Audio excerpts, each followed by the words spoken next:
या या या या काय आपल्या चिरंजीवांचं नाव काय? अनंत भोसले.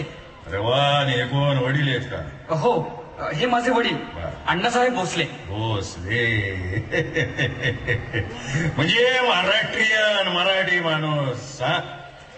साहेब, माझ्या मुलाला 95% मार्क्स आहेत. इंजिनिअरिंगला ऍडमिशन पाहिजे. काय चेष्टा करताय काय? नाही, मार्क कोणी विचारले हो?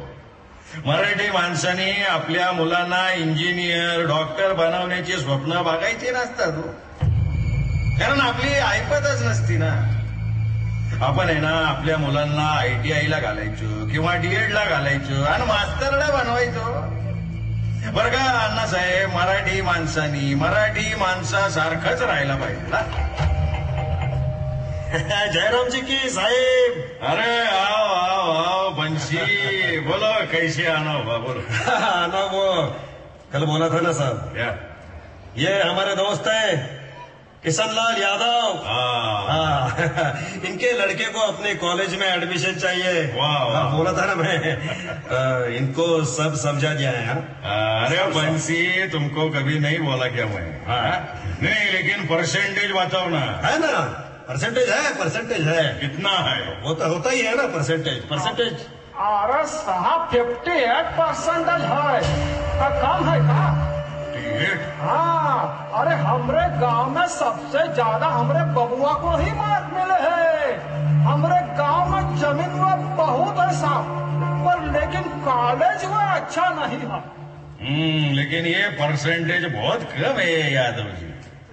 ये देखो, ये 95% वाला मराठी लड़का खड़ा है इधर. अरे हमको क्या करना है मराठी लड़का साहब? हम डोनेशन देंगे, जितना मांगोगे उतना देंगे. ये मराठी आदमी इतना डोनेशन देगा क्या? अरे जितना पेटी मांगो हम दे देंगे साहब. देखो 15 पेटी लगेगा. अरे बस साहब, इतना ही.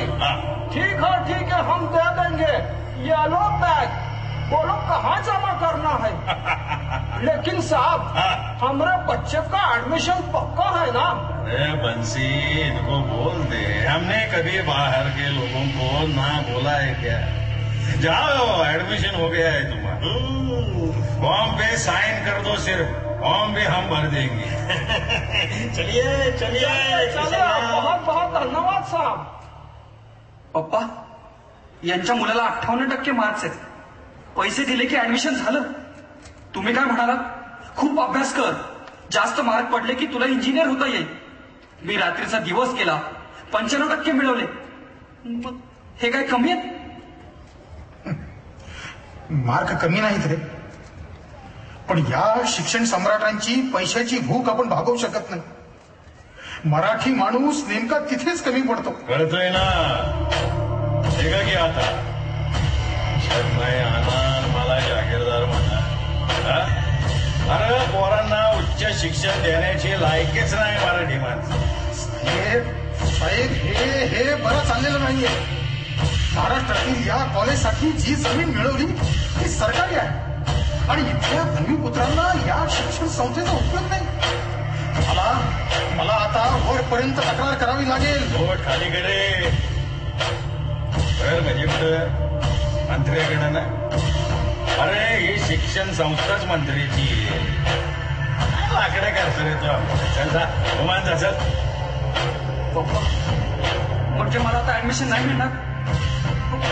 एवढे परिश्रम घेऊन मला जर ऍडमिशन मिळालं नाही तर मी आत्महत्या करेन. धमक्या नाही द्यायच्या. त्याच्याकडे पैसा नाही ना, त्यानं जगायचं का मारायचं हे त्याचं त्याने ठरवायचं. चल नीट बाहेर चल.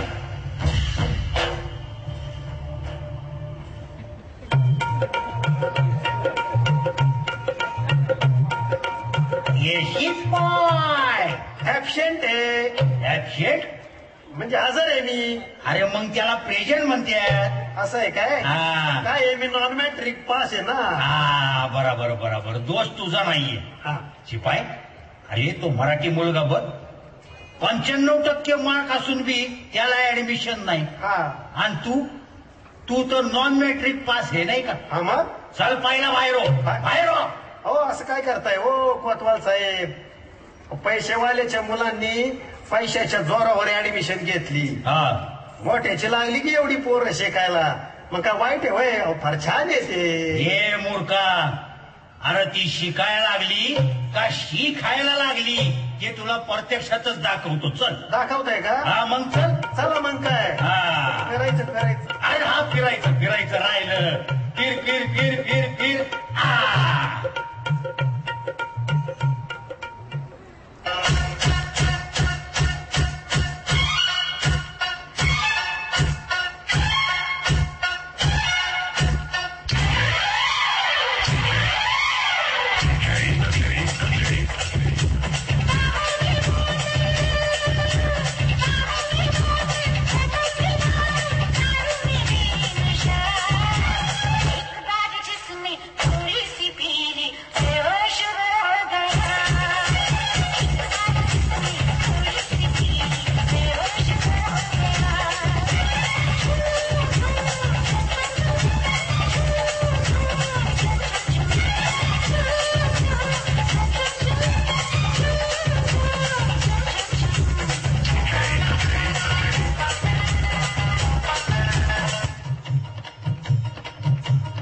जागेवरून हलणार नाहीये. हले नको तो. हवालदार या सगळ्यांना ताब्यात या बाजूला आणि चले टांगापट्टी. अरे तिकडे नाही, इकडे चाल शिक्षणाच्या नावाखाली चाललेला हा धनदांड्या मुला मुलींचा नंगा नाच आपण डोळ्यांनी पाहता. आज हा प्रसंग थेऊरला घडला, सिंहगडला घडला.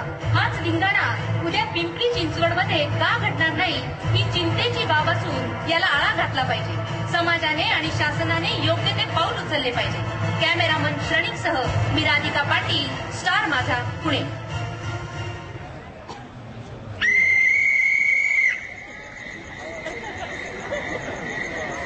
सब ठीक है.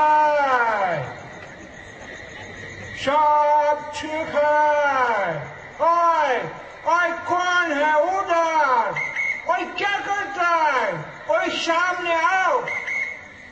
ओए तुम? ओए अभी तक बाहर घूमती हो? Bahadur, don't talk about it. Shut up. ओए 12 बज गए, अभी अंदर आने का नहीं. चले जाओ. बहादुर, प्लीज हमें अंदर जाने दो. हम सब इमरजेंसी बाहर गए थे, प्लीज हमें अंदर जाने दो बहादुर। ओए तुम झूठ बोलते हमेशा। ओए तुम पार्टी करके आया है। ओए तुमने ड्रिंक भी किया है। अरे बाबा, अंदर लिया तो मेरा नौकरी गया, फिर मैं गया काम से। सॉरी बहादुर, डोंट वरी, पिछले बार किया था कैसा, ये ले लो तुम्हारा पैसा। ओए अरे हमेशा तुम करता ऐसा। जल्दी जाओ अंदर, जल्दी जाओ। चलो अगली बार ऐसा नहीं करने का। Okay Bahadur, bye. ओए जब ठीक है, सब ठीक है।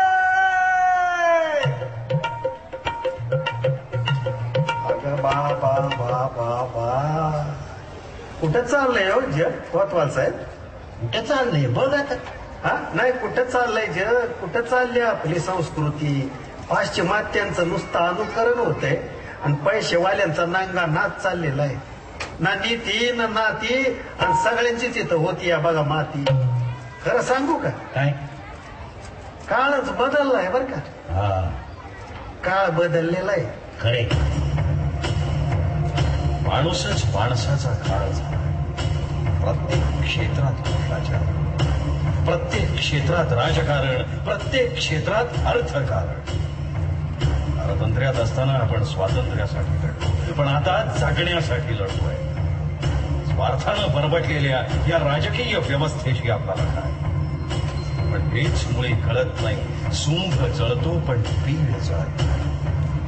महागाई कसं जगावं हेच लोकसंख्येचा भस्मासूर पडावतोय.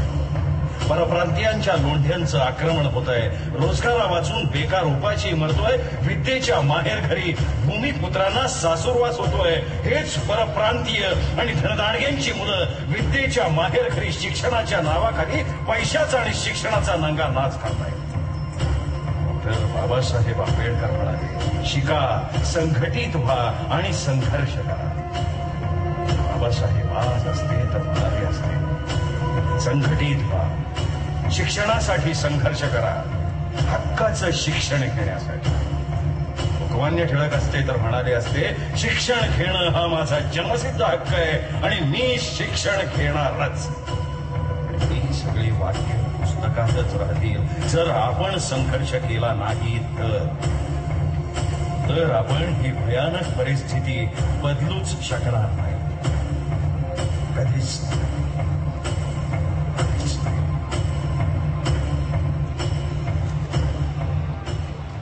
खरं आहे बर का रसिको. सध्या मराठी माणसाची परिस्थिती करा कष्ट, खावा उष्ट पाष्ट आणि वा नष्ट अशी झालेली आहे. आणि म्हणूनच राष्ट्र तेज तरुण मंडळांच्या गणेशोत्सवाच्या देखाव्याच्या द्वारे शिक्षण क्षेत्रामध्ये चालू असलेला प्रचंड अंधाधुंदी कारभार याच्यावर प्रकाश झोत टाकण्याचा आणि त्याद्वारे जनजागृती करण्याचा एक छोटासा खटाटोप आम्ही केलेला आहे. आपल्या सगळ्यांना अंतर्मुख होऊन तो विचार करण्याला भाग पाडणार आहे. मला वाटतं आपल्यामध्ये जागृती निर्माण झाली तर तेच खरं आमचं यश आहे आणि ते आम्हाला अभिप्रेत आहे. तेव्हा चला सगळ्यांनी मिळून आपण शपथ घेऊन टाकूया. चला या रे या या या. आम्ही भ्रष्ट व्यवस्थेचा भाग होणार नाही. आम्ही भ्रष्ट व्यवस्थेचा भाग होणार नाही. आम्ही लाच घेणार नाही व लाच देणार नाही. आम्ही लाच घेणार नाही व लाच देणार नाही. आम्ही राजकारणापेक्षा समाजकारणावर विश्वास ठेवू. आम्ही आमच्या पाल्यांना मातृभाषेतूनच शिक्षण देऊ. आम्ही आमच्या मुलांना Friendship Day, Friendship Day, Valentine Day, Valentine Day, rave पार्ट्यासारख्या देव पाडण्यासारख्या पाश्चिमात्य संस्कृतीला बळी पडू देणार नाही. पाश्चिमात्य संस्कृतीला बळी पडू देणार नाही. आम्ही आमची संस्कृती, आम्ही आमची संस्कृती, आमचे संस्कार आमचे संस्कार आणि आमचा प्रामाणिकपणा आणि आमचा प्रामाणिकपणा याचे प्रामाणिकपणे जतन करू. याचे प्रामाणिकपणे